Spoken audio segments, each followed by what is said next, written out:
Hampa tengok ni ha. Siput ni Bella bawa kutip pantai belakang rumah. Segar lagi. Tapi nak cuci dia ni, Allahu, penin Bella. Siput ni kena rendam dulu dalam air garam. Biar dia berak dulu. Kalau tak, gulai rasa lumpuk weh. Ha, ni bahan tumis dia.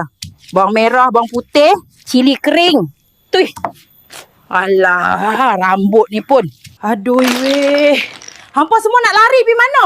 Masuk balik. Nanti Bella tak cukup lauk nak gulai. Okey, tumisan dah letak. Yang ni sebut rahsia mak mertua Bella. Dia kedekut, Bella curi masa kenduri. Ha, pada muka mak. Hak santan ni hampa kena pekat. Bau gulai tu naik lemak. Jangan duk bau santan kotak pula. Memang tak layan lah rasa dia nanti tu. Hampa nak rasa manis siput tu. Boh, las-las lagu ni ha. Jangan awal-awal sangat. Nanti lihat macam perangai hampa. Ui, cukup rasa. Bella memang pandai masak. Bella pula lawa. Bella lawa pula macam mana Kenan? Mila, hang tengok gulai siput Bella buat ni. Ni bukan gulai sebarang gulai. Ni gulai berperisa diva dapur. Woi. Gulai siput Bella.